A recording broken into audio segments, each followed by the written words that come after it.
Hi, Namrata, can you hear me?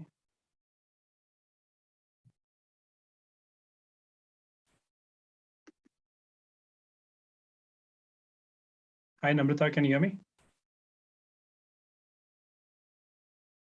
Hello, can you hear me? You're on mute, Namrata. Can you hear me?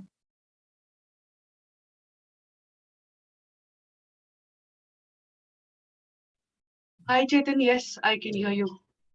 Okay, Anish has the link, right? I sent it to him. हाँ, मैंने भी mail तो किया ही था उनको. He has the Chalo, link.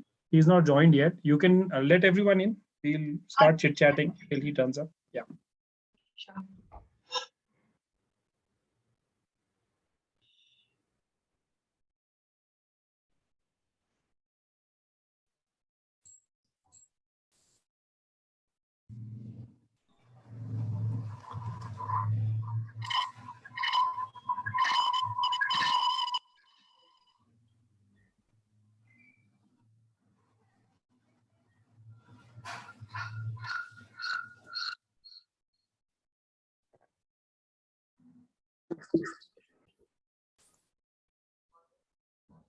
Hey, there you go.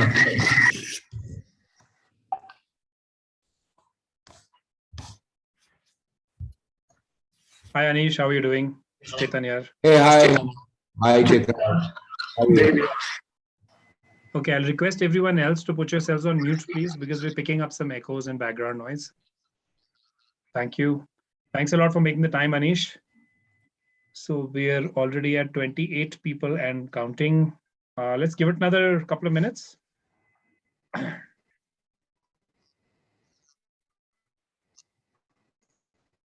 you hear me? Yeah, sure. Your screen's actually frozen. I can hear Yeah, you, just but your screen is frozen. I'll turn the video off. Yeah. Is it better now?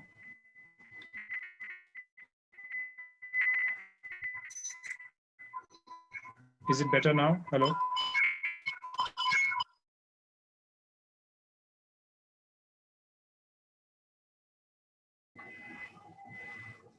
I was asking, is it better now that I've turned off my video? Yeah, sure. I mean, I think your audio is fine. Okay, all right, cool. So which city are you in right now? I'm in Delhi. That's home. Yeah. I mean, I'm based in Delhi, so yeah. Okay, all right, cool. Well, thanks for making the time. Really appreciate it. You're welcome. Yeah,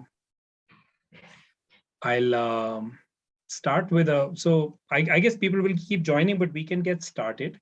So let me start with a quick introduction for Anish. He's had a very interesting and an unusual career, I would say, for a literary agent. Started off at Wikify, which is like a Wikipedia for Indian government procedures. God knows we need one of those. From there, it was Penguin, almost 2.5 years. First commissioning editor, then senior commissioning editor. So we met Shreya. So Shreya was that in that same role, but obviously Anish did this many years ago. I think it was 16 to 18 or thereabouts, or No, 15 to no, 17. no, older, 2012. Penguin is Oh, 20. okay. All right. Then from Penguin, it was Juggernaut Books for a couple of years, working closely with Chiki.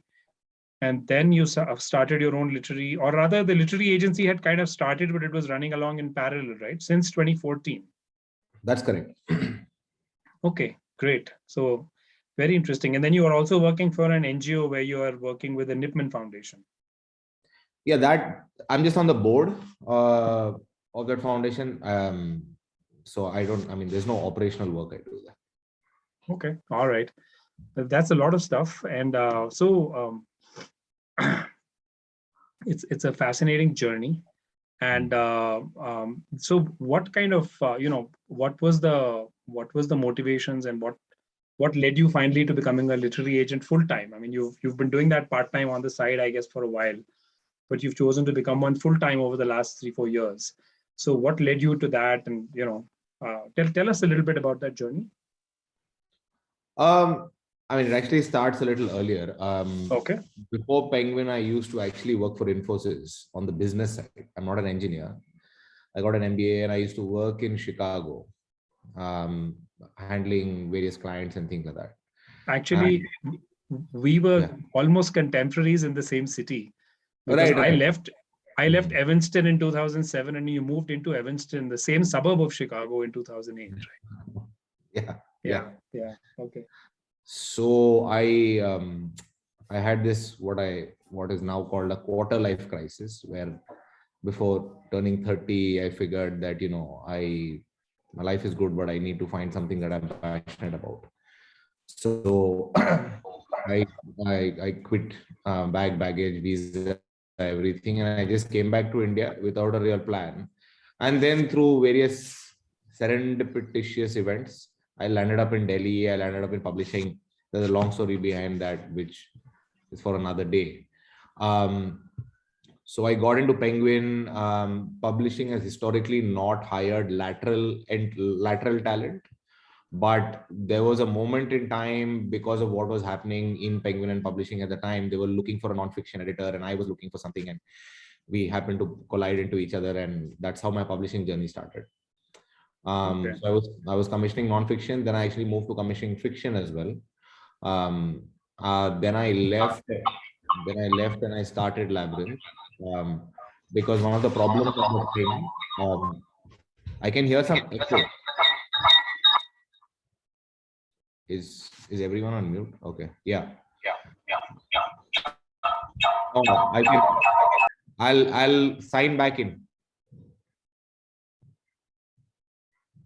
You're on mute, Chetan. I can't hear you. I think it's sorted now, because Suman was on mute. Okay. He's muted now. Yeah. Go ahead. Okay. Yeah. So the big problem when I was in Penguin that we faced was lots of people had great ideas, but the quality of the manuscript or the submission was not great. So then I realized that, there's an opportunity to maybe start out on my own, and figure out this literary agenting space. So in 2014, in late 2014 is when I started out.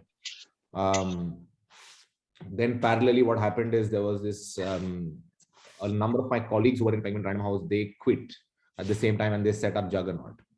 So then I got into a situation where I was heading, and they asked me to join them. So then I was heading the business at Juggernaut instead of the editorial side. And at the same time, I was running the literary agency. So I did that for a couple of years. And then in 2017, 2018, I moved full time into just running the literary agency, because I basically ran out of bandwidth. Bottom line, like I couldn't handle both. So then I said, okay, you know what, I want to continue being an entrepreneur, and that's it. And by which time the space had expanded quite a bit into other forms of storytelling as well. So I thought the opportunity was significant. I think it was a good call. Definitely a good call for the industry, because yeah. All right, cool. Yeah. And so Labyrinth is a very interesting name for a literary agency. So where did that come from? That came when I was thinking of a name. I was like sitting with a friend of mine who's also from publishing, and we were having drinks in some bar in Delhi, and I was like wondering, what do I call this? And then it occurred to me that publishing is very labyrinthine. It is opaque and labyrinthine. You never know what happens and where does something work and why does stuff not work. So I said that's a good name, and then so that's why I chose Labyrinth. Cool. So we've had a one literary agent in the past. We've had a commissioning editor. So we've sort of been through the, what should we write in our query letter kind of questions. So I had come up with a slightly more evolved, let's say, set of questions for you. So the first is, in your view, what should a writer write? I mean, should it be something that has come from within, or should it be market influenced? Because last session, we had a session, weekend before last, which was with a publisher. And there were lots of questions about the market. And this guy was getting a little irritated, saying, why do you keep on asking about the market? You're writers, you should think about writing. So what is your take on that? See, over the years, what I've realized is that, look, you can talk about writing for the rest of your life, but the bottom line is you want to get published.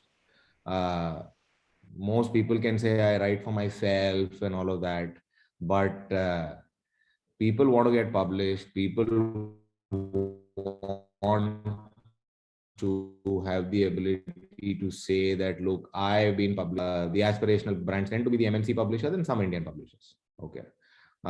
That's what people want. So now you can talk about writing technique and characters and how do I develop this plot and these are my inner thoughts and all of that. But if people are not getting published, then doesn't work. So most questions that I get whenever I do these sessions on and off is like, how do I get to that book deal? So I think saying that I'm going to completely ignore the market, a broad market, it's not a deep market, which means all kinds of there is a market for all kinds of subjects, but the depth in terms of sales figures is quite shallow. So because as a reading populace, we simply don't read enough. So no, I think it's a combination of the two. There is some good general advice that, look, if you open any good book on writing, right, Stephen King on writing or whatever, they'll tell you that write what you know, write about worlds and characters that you know. So I think all of that is very sound, and those basics need to be adhered to. But if you end up writing stuff that nobody wants, even if it is well written, then it's just a Word document on your laptop, or you can go and self-publish it. That's obviously a completely separate journey. But self-publishing at the end of the day is like, throwing a little birthday party for yourself, right? You write it, you print it, then you will say, I got published, but you're the one who published it. And then you give it to your friends and family. That's it. Which is fine. That's another path. It's a legitimate path. It's a different path. Okay. Cool. So that's a very helpful, a little hurtful in some ways, I'm sure, for some people, but helpful nonetheless. So no, I don't intend to cause hurt. No. In this group, we always have this conflict, but it's like, should I be nice or should I be honest? And I've always chosen honesty. So I'm glad that you are doing the same thing. Yeah. But so the next question is then, how much should a writer be thinking about a reader? Is that high on the list of priorities that we look at as a writer? So, I get a lot of queries where people will come up with their own demographic analysis saying, I am IIT, I'm a banker, but then I wrote this book of poetry, but I've calculated there are 1.3 billion people in India, and then there are 10 lakh people read poetry. So that is just nonsense. Okay. So I think it was Stephen King or maybe someone else and I agree with this particular piece of advice where they're saying, think of one person as your reader, one specific person. That person could be a family member, could be a friend, could be someone that you know, and will this person like it? I agree with that view. You are going to hear lots of views from all kinds of people, but I don't think you can write for a cohort. I don't think you can write for like saying that, okay, I have written this for 20 lakh people. It doesn't work that way. You're not selling soap, right? Right. So I think you should think of one reader, and that one reader should not be yourself. That I think is too self-indulgent. Sure, of course. Where then you become sort of judge, jury, executioner, right? I wrote it, I think it's great, but you publish it. So that doesn't work most of the time. Okay, all right. And the next thing, and you kind of alluded to this when we were chatting earlier, was about the fact that now books are also taking on so many other formats. So there's so many other opportunities around books. And even on your website, there is a mention of audiobooks, there is a mention of web series and film. So tell us a little bit about that space and how you kind of tackle it as a literary agent. So there's been a massive change about 4 years ago when this whole all the OTT platforms came into India. There's a change in the way storytelling happens in the Indian film industry. Mostly, when I'm saying film industry, I'm talking about Bollywood, where now the whole idea that a book can be adapted because they're saying that, look, someone put in the effort to research and write a book, right? This could have taken 1 year, 3 years, 5 years, whatever. Now, why aren't we looking at books as a massive reservoir of stories? Because historically, our film industry is very male protagonist dominated, right? You say that it's in Bollywood, they call it a face dominated industry. They're like, okay, this guy is acting in it, so then this is the budget. So that now is slowly begun to change. But what has definitely happened is people want a depth of storytelling. So in the last 4-5 years, we've placed like tons and tons of books in adaptation sort of scenarios. This could be a theatrical film, a digital film, a full-fledged web series, a short web series. And we are also sort of now getting involved in the adaptation process. We're offering some sort of consulting for the writer's room and screenplay and things like that. And sometimes, so this adaptation, what eventually shows up on screen is very often very different from what's there in the book. Yeah. But that's okay. But that base concept can be used from the book, or certain characters can be used from the book. There's massive, I mean, the biggest hit, I think, in the Indian OTT universe is this show called Scam 92 on the Harshad Mehta story, which is based on a book, right? So, but in the adaptation process, they changed a number of things to make it more dramatic. But that's become a really, really solid avenue for storytellers to tell their stories. So as publishing has, I won't say it has shrunk, but has gotten a little homogenized in India because of the fall of our bookstores and the offline market. There has been an expansion on the screen front in terms of what stories can be told. Like, for example, Netflix had this very interesting show called Jamtara about these scammers and whatever. But now that kind of show would not have been made, and that show did well, both critically and commercially. That show would not have been made 10-15 years ago, because they would have said that, you know, which movie theater is going to take it, which family is going to come on a Friday night and watch this. Now all of that's gone. Now everyone's got a screen, whether that's a cell phone or a big TV. And so you're making your own choices. So it's great for storytellers, bottom line. Yeah, and it also means more money, right? It's a lot more money, but there's also a certain unpredictability where, I mean, some books that I've placed with some of the producers or OTT channels, even I've been surprised. I'm like, really, this is going to get adapted. And some other books which I thought would lend itself haven't gotten picked up. So because there's a very personal element to it, where you say, oh, this actor is looking for a female dominated show, ideally set in Goa. Now that book, maybe I have a book that caters to that, but that book may not be a great book, but that's okay. Right place, right time helps. Cool. And I've been curious about this, but I understand that one is a book getting optioned, and then an actual show getting made. Yeah. So if 100 gets book optioned, how many shows actually get made? Right now, what happens is that ratio is pretty low. I would say 20-25%. But that's because it is very new. So sometimes what it gets optioned, and there are extensions to the options contract. There's a book that I sold in 2017, which is still in development. But every year what they do is they keep extending the option, and there are writers who have come on board, and then someone dropped out, and the director comes on board, and then now there's a new director. So it tends to be a journey. Sometimes it's very quick and flat, where a book gets optioned in Jan and by November of that year you're shooting. That can also happen.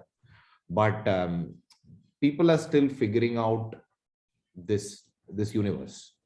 That interesting. Yeah, you can take a book, and sometimes the angle that is taken, or in Bollywood they use the word take. The take on the book is very, very different from the book. And that sometimes works, you know. So yeah, it's a messy process right now, but it's getting more streamlined. Cool. And I'm not talking about the deal. The deal is fairly streamlined, but I'm talking about the adaptation process. Okay, understood. No, that's very helpful. Thanks. So next question is going back to again what you said earlier. You said that, you know, when you were in publishing, you saw that a lot of people had good ideas, but the writing wasn't actually so hot. Yeah. So Dave, can you mute yourself, please? Dave, Namrata, can you mute Dave, please?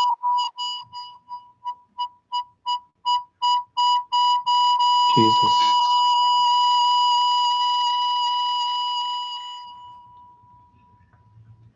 Wow. Can I just ask everyone to please keep yourselves on mute? It's a traumatic experience to have to hear that. All right. So I was coming back to, so what is good writing? I mean, for a literary agent, when you say idea is good, but the writing's not up there, what's good writing? So it really depends on the genre that you're writing. Okay. So what happens in India is tons of people have great ideas. The value of an idea, just an idea, is zero. Okay. Unless it is backed by great execution. So what's great writing is, so for example, if you're writing a work of investigative journalism, if it is non-fiction, then what is the extent of that investigative journalism? How deep have you gone to? How many sources have you spoken to? And how clear the writing is? So in a book like that, prose is not the number one thing that you're being judged on. Is it a page turner? Is it deep enough? Are the stories being told through accessible characters? Okay. But at the same, so if you're writing a work of literary fiction, if it is pitched as literary fiction, then does this work truly transcend time and space? If this book is written 5 years from now, and you're sitting in a different country, someone's reading it, will that person relate to it, or will that person not? If you're writing commercial fiction, is it moving really quickly? Are there characters that you're rooting for? Is it a story that you fully understand? So there are rules, there are genre wise rules. So what, unfortunately, one of the common problems is lots of people think they write literary fiction, but it's actually really commercial fiction. So they pitch it as literary fiction because just friends and family have told them that they are amazing. But then what happens is, then you come into the marketplace and nobody responds to you, right? So then you will pitch to agents and publishers and you're like, oh, I sent 50 pitches and nobody is responding to me. This industry sucks and all of that. But the thing is that you've come to this conclusion that what you've written is great because your mom told you it's great, or your spouse told you it's great, or whatever. But that's no test of your work. It's like a stand-up comic is like in my ghar ka birthday party, he's like, I'm so funny, but he's not gone out to a bar and performed and gotten galis from the people saying, oh, you actually suck. So there are very, very few people in the world who, they have the ability to hammer out that first draft that is so amazing, that is truly great. But that's like a 1%, 2% thing. Most people have to slog and do draft after draft and get criticism and feedback and like, okay, now I get it. Now I think this is good to go out into the world. And because supply outstrips demand in our universe, people don't respond. So for the longest time, on my website, I had a thing where I said, look, if you don't hear from us in 2 weeks, just assume we're not doing it, because even if I respond saying we are unable to do this, then questions will be, give me some feedback and why, what, XYZ liked it, why don't you like it? So, so I think, so to going back to your question, it is rules of the genre. Be very clear what you're writing and what works in that genre. And for that, you have to read. Yeah. Sorry, I just need to bring that up, Of course. I mean, lots of people, there used to be a time, I don't know if it still happens, but there used to be a time where a lot of commercial fiction writers used to say stuff like, and some of these guys were really popular briefly. They used to say stuff like, I don't read, but I write. Okay. I've not read a single book, but my book sold whatever, 6 lakh copies, which was true then. It doesn't sell anymore, but it was very hard to like tell that person that, look, you are right place, right time, right now. Okay. But that may not last. And it hasn't, because that base of reading is simply not there. Yeah, in fact, I was also smiling and I saw a lot of other people smiling when you mentioned the mother, because that's something that always comes up in our workshops when we're talking about feedback. See, Shalini is also laughing. And Chirag, because that's a regular feature, saying apni maa se kabhi feedback mat lena. All right. So that brings me up to one other question. And this is actually a slightly selfish question, because this is the kind of plot that I'm working on. But I have a story, which is a novel that I'm working on, and I'm sure lots of other people will as well, where there Wait, is some. let me just interrupt you. Someone's asking these questions on chat. So what are you going to? So are you going to take Those these are questions we'll come up to Okay, after when we do the okay. Q&A. So All right. they're all in record. They're not Okay. being ignored. But Yeah. we'll finish our chat and then we'll come to those. Yeah, sure. So my question was, if somebody thinks that their book has interest or has legs for a foreign market, Yeah. should they look for a agent abroad? Does someone, would you represent them abroad as well, or is it better to have a US agent and an India agent, or a UK agent and an India? I mean, how do you see that? So there are 2 or 3 parts to this. One is, if you're convinced that you have a global market and all of that, you can either go to an Indian agent who has sub-agency relationships with agents overseas. Okay, so that way your response rate is potentially higher. The other option is, don't do that. You split agents across territories. You go to a US agent for that market, go to a UK agent, go to an India agent. Or you go to an India agent who says that, okay, I'm confident of placing this all over the world. Sorry, what? Someone said something? Okay. But here again, most work that comes out of India is not going to find a market overseas. Now here people say that, oh, but God of small things, and that happened, and Arvind Adiga and all. But for one God of small things, or for one Arvind Adiga, there are 20,000 books that are coming out here, right? Which don't find any markets out there. So, and there are some good books that should find a market there, but don't find one. So, and sometimes that happens because the author has sort of unintentionally bound herself in a deal which makes it difficult. So sometimes what happens is the author will sign with an Indian agent saying, okay, I'll only do Indian subcontinent rights with you. Should that Indian agent agree to that deal, and let's say there is an opportunity to place it in the UK or the US, but that guy will say that, no, but I don't have the right, so I'm not doing it. So that's one thing to be wary of, but it starts off from this very basic fact that most books that come out of India will not get a deal overseas. But now, because of Amazon, and lots of people hate on Amazon, I'm not one of those.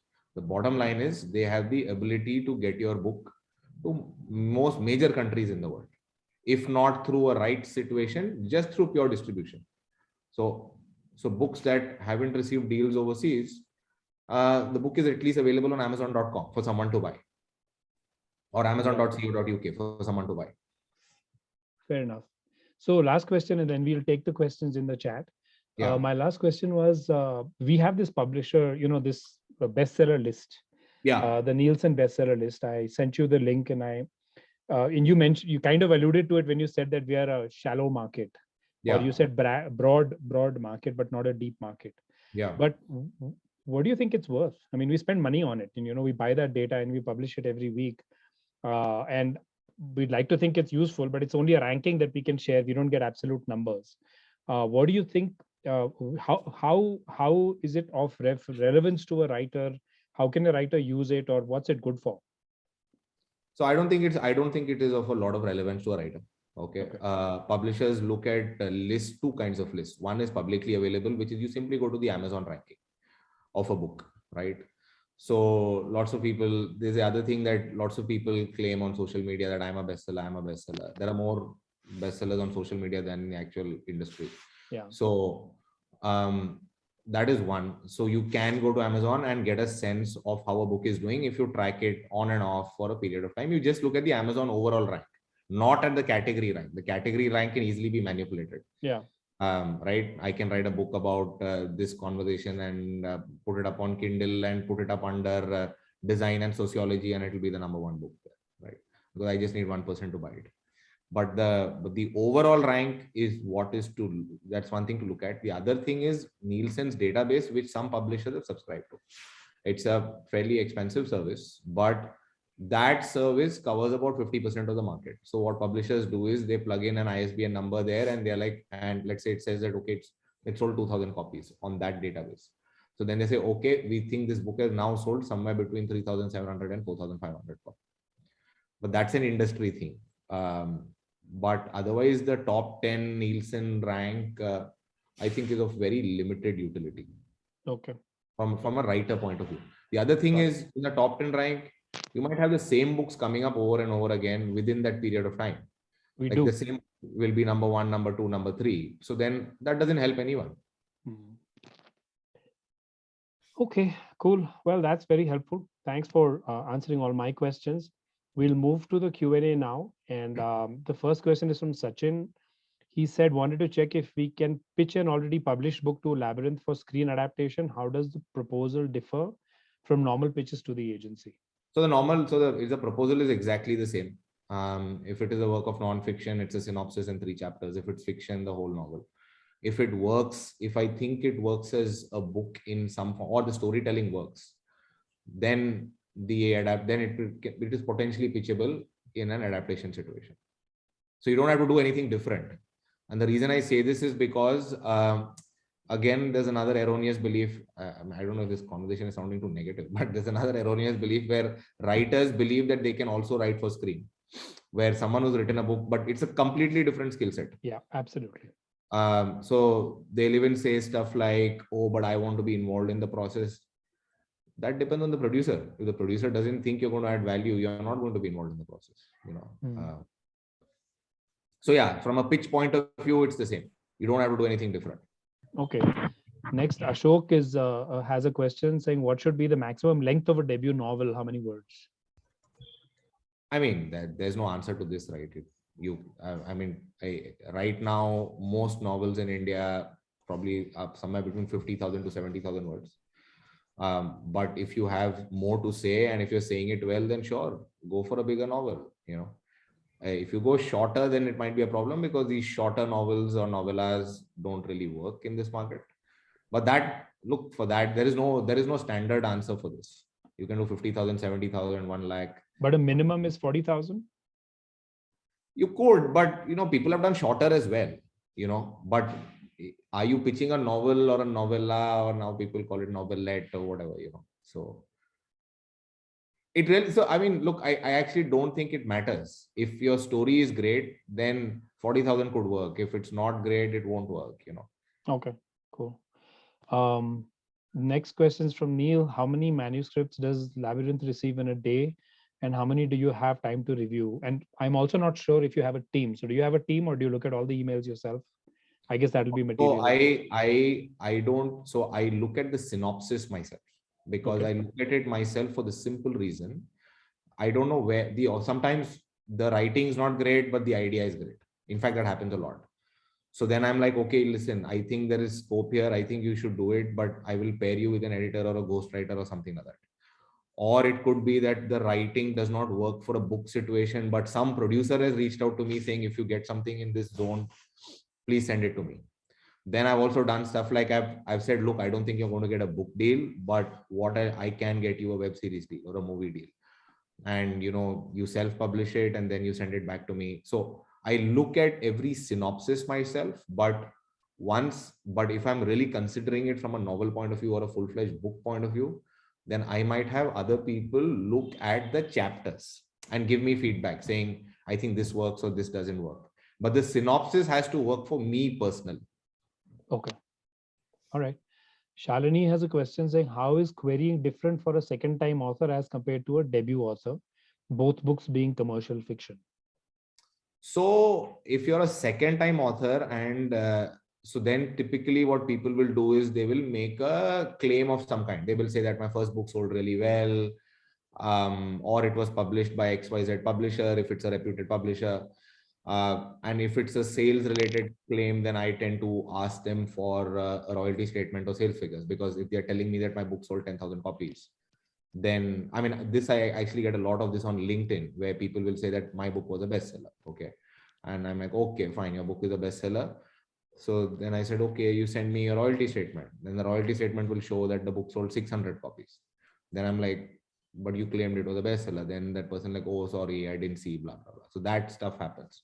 So if you're doing a second book, then you may or may not want to refer to you should say that, look, I wrote this first book. That is something you have to declare, because that will come up anyway. But then you should be careful of what you're saying or what you're claiming, that, and people will say stuff like everyone liked it, but I mean, there's no way to verify that everyone liked it, right? The only way to verify that is, do you have sales figures backing that? Or if you say that, look, I wrote this book, it did not work out, but now I'm writing this different book, that is totally fine. There's no problem with that. Okay. My only thing is avoid making a claim that is slightly spurious sounding. And the fact is that this kind of information is easily fact checked. So Yeah. So it's Exactly. not such a great idea. Okay, Yeah. great.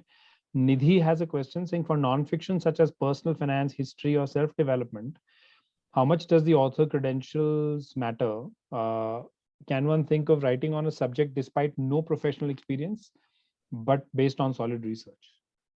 No, so I think this is a very relevant question. So no, you do need author's credentials are very important if you're writing on personal finance, because if your credentials are not there, if you don't have a following, then how is the publisher actually going to sell your work? How is your publisher going to market your work? So for personal self-development, so for example, self-development right now is very YouTube driven, right? If you're a YouTube star and if you have 1 million followers and every day you're coming and saying, hustle and do this and do that, if that is the kind of thing that you're doing, then you prove out that you have an audience and the book caters to that audience. So then what the publisher is basically doing is the publisher is buying that audience from you. The publisher is doing some simple math. The publisher will say, look, maybe the book's not great, but that doesn't matter. You have a following, people are interested in your voice. And if you have 1 million followers on this thing on YouTube, maybe 2% of that will convert, right? And that's good enough for a book deal. So yeah, author credentials very important. Cool. Next question is from Humpy. She's saying, what else can we do other than creating our best pitch and submitting? Any other secrets to get our manuscript noticed? Inside track, she wants.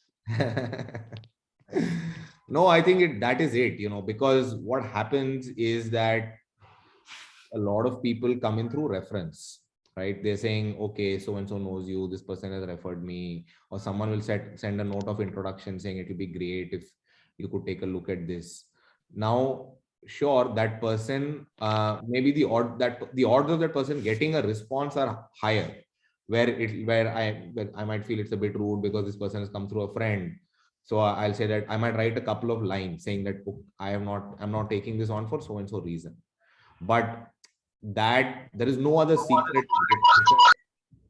Just because the person is coming through a reference or through some other means, that doesn't increase the odds of getting accepted or published. So people should absolutely focus on the pitch and the synopsis. The average quality, the quality of the average synopsis that comes in is very, very bad. In fact, people end up unselling their work. Sometimes I'm like, okay, this synopsis does not work at all, but actually the writing works when the chapters come in. But then that becomes a matter of luck that, oh, I happen to click on that other attachment even after not liking the synopsis. So I think people should really, really put in the work to describe their work. I just remembered there was one other question, part of Neil's question, which was, how many emails do you get in a day? I get a lot of or a month. That's easier. Like 100, 1,000. What is it? No, it's in the hundreds. It's in the hundreds in a month. I don't know if it goes to 1,000, but it's in the hundreds for sure. So it's a lot. It keeps coming in, which is why that I keep saying that synopsis is very, very important. And people will even write stuff like, my synopsis is not very good, but read my chapters. And I'm like, bro, nobody's going to read your chapters. Then the other thing that people write with can you send an NDA because I have taken 8 years to write this novel, and what if someone steals it? I'm like, dude, the odds of someone reading it are so low. Who's going to steal it, man? What are you saying? Like, who has the time to do all these things? That's really funny. Okay, Ram has a question. Does Labyrinth take up nonfiction? We mostly take up nonfiction. Yeah. Okay. Prateek has a question. That seems to be the last one, guys. So if you have more questions, shoot them now. What makes a poetry stand out to a publisher? I know it is a niche market. It's not a niche market, it's a no market. So nobody's taking poetry anymore. So publishers have tried running poetry lists. They've been utter failures. So you will find the odd sort of celeb poet, someone Yeah, who's Arundhati types. Yeah, but that again has more to do with the person than the poetry. So if you're a debutant poet, the odds of getting published are zero. Now, unless some specific editor in some firm is like, happens to touch that person's heart, then maybe, but no. So it's there's no market for poetry. That's, yeah. Unless you go through the rupee core approach, where you again do it on Instagram and you become famous, and then you come in and lots of people criticize her, but I think that's unfair. Actually. I call her the Chetan Bhagat of the poetry world. Sure. Lots of people do, but that's the thing, right? So what Chetan Bhagat did is he pointed out that there's a market. He discovered a market that publishers did not know there was a market. And Rupi has done the same thing. So whether they are a gateway drug to the world of writing and poetry, so be it. I love that. Okay, how important is the author's marketing ability and social media presence for their MS to be selected? I think you already kind of answered it, but anyway. For non-fiction, it is kind of important. For fiction, it's not really important. There is this notion amongst authors who don't get a book deal. They're like, oh, that's because I'm not on Twitter and all of that. It's not that. If you are writing non-fiction, then it obviously helps that people are interested in your voice. But if you're pitching commercial fiction or literary fiction, you having 1 million followers is not going to convince them to read your fiction. So, yeah. Okay. Next question. What sells, Mr. Manish? What genre? Mr. What genre? Anish. Currently, investigative non-fiction is what is selling. Okay. Very good literary fiction is selling. So the news of the death of fiction is highly exaggerated. But commercial fiction is not selling. So commercial fiction is not commercial anymore. Okay. Which Indian publishers would you rate high for commercial fiction, non-MNC? So this is an unfair question, right? Because all these publishers are my clients and all of them have their pros and cons. So I would. Okay, move to the next one. Do you recommend authors work with independent editors before submitting their manuscripts? I think there is value in this, but so there are pros and cons to this. One is an independent editor. If it's a good independent editor, they will clean up your work and make sure that the writing is good, right? At least the writing is sound. But the problem with most independent editors is they don't have an eye on the market. So if you've written something that's not going to sell anyway, then you can polish it as much as you want, right? But it's like polishing a turd. It's not moving, right? So then what do you do? So you have a beautiful turd. So that's the okay. So that brings me to a very important question, which is how do you choose an editor? I mean, we have a database of like 50 editors on our website. Yeah. Even I don't know how to pick one. So how do I pick a good editor? What's a good sign? Like if they work for a publishing company, is that a good thing? Or how, any 2-3 things that you can think of? So the thing is, a number of your editors that are actually listed on your website have ended up working on books that I've represented. Okay. But it has gone through the other way around, where they've pitched a book to me and I said, okay, I will take this on. I like it. I don't like the writing. Work with an independent editor and come back to me. Okay. So then I have determined that this is not a turd. This will sell. Okay. So now it needs to be cleaned up. Now my experience has been very mixed. And because this is a fragmented freelancer space, there are some editors who charge prices that are so low that I know that this person can simply not spend time on this manuscript, because this person's model is that they have to work with 5-6 people in a month just to make ends meet. But at the same time, the writer is also like, I want the best deal possible and make a discount mil raha and all of that. I'm like, that discount will come and bite you in the ass later. Because what's going to happen is you will send it to me and I am going to reject it. And then you will have to go back again and then either you'll have to find another editor. So did someone from that list really stand out as good editor? I mean, just any name? I've not gone through the entire list. Okay. But I'll have to go through the list. If you have, I mean, you can even do this offline, but if you have, Right. a few names that you thought were good, Yeah. that would be helpful, because right now it's a commodity. We are just taking the name and putting it out there. We Right. don't have any way of sifting through it or making a recommendation. And people ask us for recommendations all the time, and I don't know who's good. So Right. So look, a lot of this editing work is it's based on the chemistry between the writer and the editor. Yeah. Is the editor comfortable enough to tell the writer that, look, this is absolutely not working. This needs all kinds of changes. Okay. Right. They can come back to me and verify is there merit in what this person is saying, and I might say yes or no.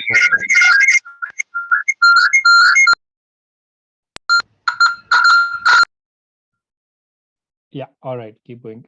Yeah. So but then what will happen is then the writer begins to think, okay, this person is saying more work is needed. I thought just some language needed to be corrected. So I have to pay more. So there is a lot of distrust between that writer, freelance editor community. And that's the problem. So yeah, so that fixing that problem, I don't think is an easy fix, but if a writer finds that editor that they're comfortable working with, and if that work is moving, so if that writer wants to be published traditionally, and if that writer is getting those outcomes, right, then it's fine. We work with a set of editors who I like working with. Maybe some of them are on your list or not, I don't know. But these editors know what I want. Okay. From a manuscript. So they're used to, so they're grooved with that sort of thing. Perfect. That'll be great. All right. Suman has a question which you partly already answered, which is fiction seems to have hit a low. What works in commercial fiction right now? So there is no straight answer to this. It has partly hit a low because the world has also changed. So a lot of people who used to read commercial fiction are now consuming that content on YouTube or consuming that content on Indian OTT channels. So they don't feel the need to read this. At the same time, there has been a glut of submissions in commercial fiction. So so these two factors have played a role, and I actually don't see an easy way out of this problem right now. So most commercial fiction is actually getting rejected now by publishers, which means agents are also rejecting them. So I would urge people who are writing commercial fiction to actually look at screen now, because there is demand for commercial fiction there, but that has its own struggle and its own process. Okay, I'm just gonna put a quick qualifier in. We have 3 more minutes. We have a lot of questions. No, we've got 5:30, right? It's 5:20. What? Yeah, but I wanted to spend another 5 minutes just talking about the FDC. So we'll give it a few more minutes, but then I will have to do a hard stop. Sure. So does a writer pitch their work only on email, or does hard copy still work? No hard copies, just email. Okay. Nilesh said, what all you look for in an author for author's credibility, like previous articles or other ways? What are the other ways an author can basically build credibility for nonfiction? For nonfiction, size of audience, where have the articles arrived? What is the quality of the writing? What is the thesis? Is there demand for that nonfiction right now? And when I say nonfiction, I mean trade nonfiction, not academic nonfiction. Sure. Yeah. Okay. Sai has asked a slightly difficult to answer question. What kind of good writing have you recently come across? I don't know what that. Yeah, that's too general a question, but I have encountered good writing in the crime space, true crime space, investigative nonfiction space, literary fiction space. So yeah. Okay. Suman has asked again, how will shutting down of Westland affect the publishing market in the next couple of years?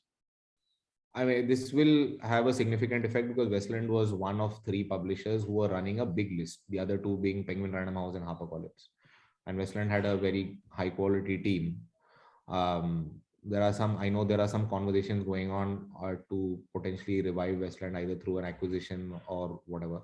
Those conversations are happening right now. Whether it will happen or no, I don't know. But yeah, if Westland shuts down, then it's bad for the market. Yeah. Okay.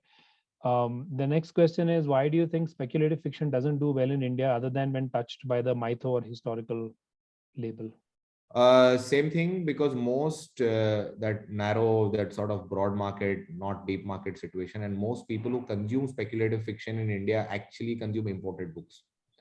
And they don't seem to want to give Indian writers a chance. I've seen some interesting speculative fiction coming out of India, but nothing that is consistently great in terms of quantity.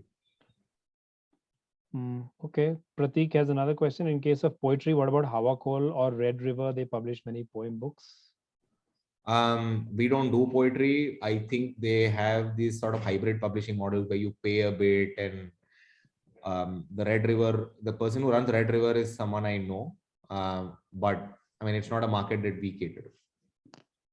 Then Namrata has a question. Would you recommend writing a genre that is not in demand in Indian market and creating an appetite in today's time? Something similar to what Amish did for mythological fiction.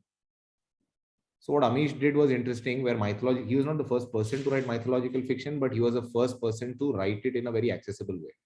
So he took something that was working in a way and he completely changed the format of it, and he looked at it in a new way. Now, most people will not have the ability to do that. He did it through a combination of his effort and luck and right place, right time. Yeah. When you say creating an appetite, I don't know what you are referring to, because it's very, very hard to create an appetite for anything. So you go where the market is, but no, you don't have to go with the market. You can do a combination of both if you want, but try to do something that is new, where something that you've not seen before, if you're pitching in the same genre. Then we have a very interesting question. Isn't it hard, if not impossible, to guess if a story will sell or not? Simple answer is yes. It is hard. If you're, but that is the role that we play, right? So when you pitch it, and we are a discovery tool. Right. What considerations should writers think about if they have LGBTQ plus characters in their stories? Just ensure that those voices are as authentic as possible. And you're not sort of trying to over explain or talking down to the audience through them. And also don't feel that you're special just because you've added an LGBTQ character. That doesn't mean anything. Yep, fair enough. The last one, and we won't take any questions after this. What about the market for literary fiction as opposed to commercial fiction? The market for literary fiction is actually thriving, but most people misclassify their work as literary fiction when it is actually commercial fiction. So I love the definition you gave of literary fiction, saying does it transcend time and space, and will people who read it 10 years from now still find it interesting? Yeah. Is that it? I mean, is that what literary fiction is? I mean, we always struggle with the genre, right? I know people struggle with the genre, right? But there is a reason why, let's say, an Anita Desai or a Kiran Desai, their work still sells. Right. Books that they have written, whatever, 10, 15, 20 years ago. And it sells all over the world, right? So why is that happening? Because the storytelling is so compelling, or it's so deep, or there is something to it, which does not happen with commercial fiction. Okay. By commercial fiction, this is not to say that, that is great and this is not great, but their definitions are different. Sure. Fantastic. We must catch up when I'm in Delhi next. I would love to I don't want this session to end. And going by the feedback, I think most of the people, it's kind of like one of those car crash things, right? All the news you've given us is bad, but we still can't get enough. That's because everyone's now realizing that, oh, I'm so glad it's not just bad for me, it's bad for everyone. But no, it's been fantastic. So thank you so much for taking out the time. You're welcome to stick around. I just wanted to take 5 minutes and talk about the FDC. So this month has been a blockbuster FDC. So I told you, Anish, I mentioned very briefly. So we do this thing, first draft club, people get together, and this is not a this is not a quality thing at all. It's just about pushing your first draft through. It's like, a labor. It's like a CSEC. So we need to now, but we've had 5 of these in the past, and our average productivity in this one has been just through the roof, because we already hit more than 3 lakh words as a group, 3,14,000 to be precise, which is what we normally do at the end of a 31-day month, and we are on 20th today. So guys, what's going on? I mean, how or what is happening with everyone that you're being able to do such a fantastic output? So I'll just drop off, but if anyone from this session is going to submit a manuscript, I would recommend in your subject write FDC, so that maybe my work will be less that you're coming with this feedback, So all right, thanks so much, Anish, really appreciate it. Thanks. Look forward to catching up. Bye. Bye. Bye. Thank you. Bye. Bye. Yeah, go ahead. So he's gone, so we can talk freely now. So, but let's not talk about his session. Let's talk about the writing. How's it all going for everybody? Who's struggling with what? Who's having fun? How's the whole thing been? Lena, Rockstar, you're Yeah. No, I was just saying that having a buddy really helps, especially if you have to submit like whatever you've written at the end of the day. So that's actual audit of the words. So, yeah, I think Anshuman and I have been doing that very well. Plus, of course, the CWC, and then Dhira has also been. So I have like 2 buddies. So that definitely helps. Very nice. All right. Anshuman is not here today, though. Oh, yeah. All right. Anybody else want to share something? Yeah, hi, Chetan, Anil here. Hi, Anil. Yeah, so just want to say the same thing, just like Lena. Last week I was stuck, and my buddies helped me out with some suggestions on doing a few interviews, and that really helped. So I had a really productive week, and this buddy thing really helped out. Awesome. Great. That's so fantastic to hear. Any other questions, comments, feedback? Hi. Yeah, go ahead, Humpy. Yeah, so I would like to say that this is a very good initiative at a self-check, kind of an eye-opener, because until last month, I thought I was writing enough. It is only now in the middle of the month that I suddenly have this, okay, this is not working out. What I've been trying for a couple of years now is not working out. Maybe I'll have to step up efforts, do some more time management, curtail on some other commitments, and step this up. Because so this has been this 20 days has been a like self-check kind of a thing, a litmus test for me. And now I think I'm pepping up. Wow. Thank you, FDC, for this. Sure. Just so you all know, we've already opened the registration for FDC 7, which will be in April. So if anybody's, if you're really a glutton for punishment, you can go and sign up for that also. Yes, Sai, go ahead. I've been the least productive month, but in terms of quantity. But every day I've been like I'm writing short stories after a very long time. And but what has helped me is, apart from the prompts, I've really been able to sort of do the slice and dice of the whole writing process.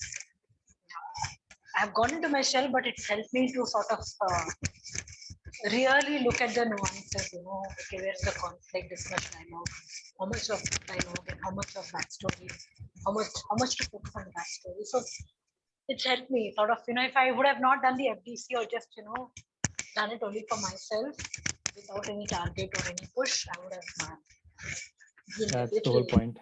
Yeah. Cool. Great. So it's helpful. All right, great.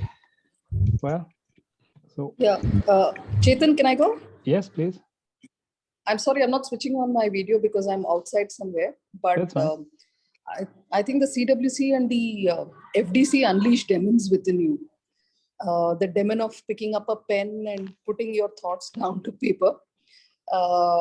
It's pretty consuming because if you start doing things like planning out the night before what you want to write, then you have a day job and then you're trying to squeeze in some time to write amidst that. Yeah. Days are super busy.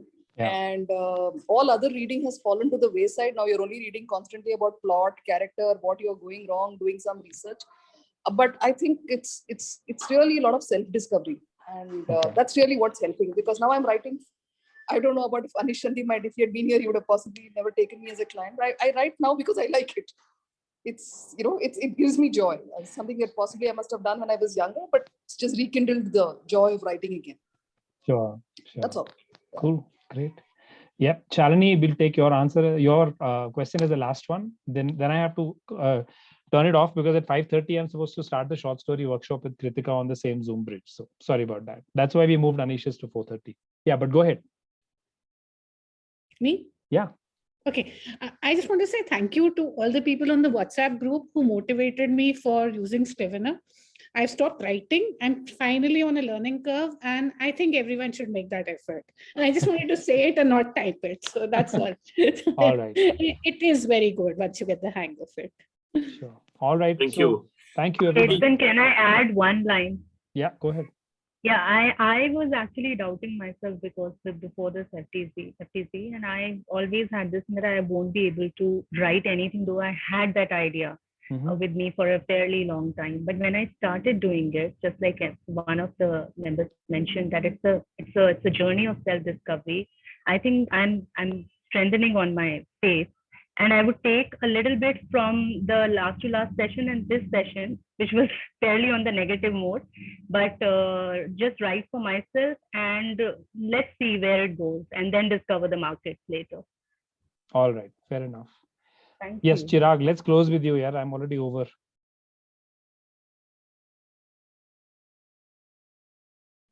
Yeah, I just wanted to say thank you everyone for the FCB. तो बहुत भावुक हो Sorry. गया। नहीं, बहुत ज़्यादा भावुक हो गया. No, FDC has done one thing for me, and thank you for the workshop, Chetan. I've learned to read. That's what I wanted to say. I've stopped writing. I've started to read now. Right. That's a big change and a big shift in me. So thank you everyone on the FDC for that. All right. Super. Thank you so much, everybody. Thanks, Chirag. Thank you. And all the best with your writing. Looking forward to the call next weekend also. Yes, All right. yes. Bye. All right. All the best for your workshop. Thanks, everybody. Thank you.